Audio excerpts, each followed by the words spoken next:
Everyone's flying around. My name is Jordan. For Thursday Night Football, we have the 49ers at the Rams. We have some pretty big injuries that are going to affect this game. Could be a low-scoring game.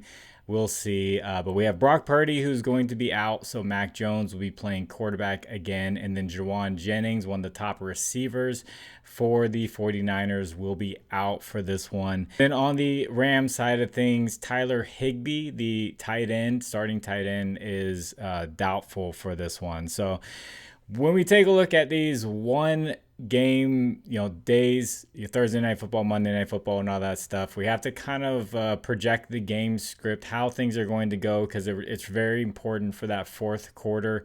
Who's got the lead? Who's going to be trying to run the ball out or run the clock out? Who's going to be trying to throw the ball a lot to catch up, all that stuff. The first three quarters are pretty much just head-to-head, talent for talent, but that fourth quarter is where a lot of props hit or they miss, and it could be huge due to the game script. So right now, Vegas, sportsbooks, all that, have the Rams as 8.5-point favorites, which makes sense because of their offense is very good right now. The 49ers just don't really have that kind of firepower to keep up. The defenses are solid. Could be a pretty low scoring game, but the spread would suggest that in the fourth quarter, the 49ers are going to need to pass the ball and the Rams are going to want to run the ball to run the clock out. So with that, I'm going to make a couple picks based off of that logic and that thinking. So this first pick, I'm going to take a look at the depth chart for the 49ers. I told you Brock Purdy's out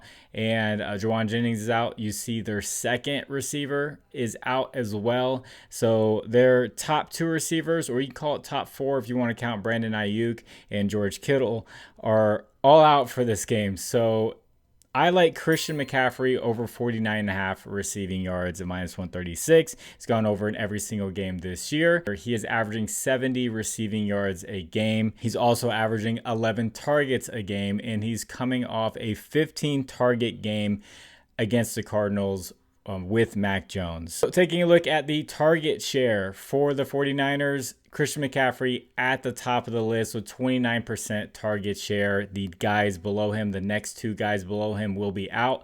A lot of that's going to go to the guys stepping up in their place in those plays, but this also could help push Christian McCaffrey to get more designed type of pass plays, screens, or whatever. So his target share could go up just for this game because the receiving core is depleted pretty much. So this isn't necessarily Christian McCaffrey going over in the fourth quarter, but it doesn't hurt that they're projected to be down and need to pass the ball late. He could get this done in those three quarters just because of his talent and the plays that they have designed for him and how the offense is really kind of built around him. So before I get into this next one, if you guys could please like the video. If you haven't, please subscribe to the channel. If you have a little bit of extra time, just leave a comment for the algorithm. You can just say anything that helps get this video out there for more people to see. And also I want to shout out these social sports books. I really like these. You can use them in states where you can't use DraftKings or Fanduel. Check out Onyx Odds and Rebet. Onyx Odds just changed their promo to 100% match up to $100.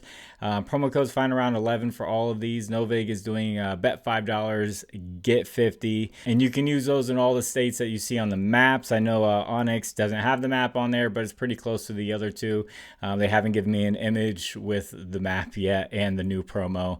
And then also I want to shout out the Underdog promo just because it's going on. They sent me an email and it's a really great one. So you play $5, you get 100. So that one's awesome. Promo code find around 11 for all of those if you want to check them out. So this next play is going to be Blake Corum. Over 29.5 rushing yards, -144. He's gone over in 2 out of 4 games this year. Why would I go with a guy who's gone over in 2 out of 4 games this year? He's the backup to Kyren Williams of the Rams. Well, once again, think of the game script. They're potentially go up early. That'd be great for someone like Blake Corum. They're going to want to run the ball more late in the game. They're going to give carries to Kyren Williams. They're going to give carries to Blake Corum. But the thing with Kyren Williams is his rushing attempts a game have been very high the past 2 seasons. So 2023, he led the league in rushing attempts a game. 2024, he was third.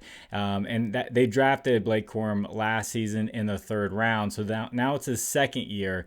And it looks like they want to get him a little more involved just for the longevity of Williams for his career. And then you got Blake Corum, a 3rd round running back. And if you can get both guys, kind of settled into a spot where they both can excel and succeed and not get injured, then I think that's where the Rams and Sean McVay want to head to. So taking a look at the rushing attempts for Blake Corum, you see they're on the rise. Beginning of the year, not many at all. Last game, he had 9. Like that trend line there, and he should get opportunities as long as they're up in this game. And this defense for the Niners isn't amazing against the run. They're giving up the 14th most rushing yards a game to running backs. So whenever he comes in, if he can get near 10 rushing attempts, we just need 3 yards a carry. That's not too tough to do. If we get 9, even 7 to 9, that'd be great. He doesn't need to be spectacular to hit this line. So really like this for Blake Corum. Really like this line. I was eyeing Kyren Williams rushing attempts, but I looked more into it, and just how Sean McVay wants to look at this for this season and going forward in the future for the longevity of both running backs. And I just feel like Corum's line's going to be pretty low here for a team that should be, based off of the spread and everything, where the money's all going and all that, they should be up at the end of the game. So if you would like to discuss lines further, I have a Discord. Link is in the description.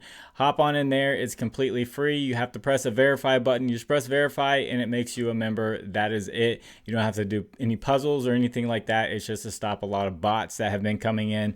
And then as far as a recap goes for Sunday, this was the worst Sunday so far.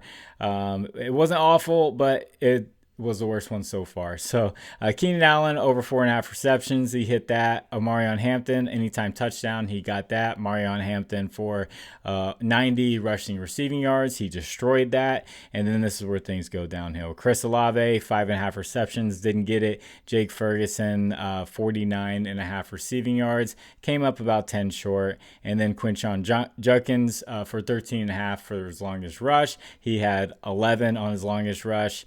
And then J.K. Dobbins for Monday Night Football did not get his anytime touchdown. So as more data comes in, more weeks go by, we learn more about these teams.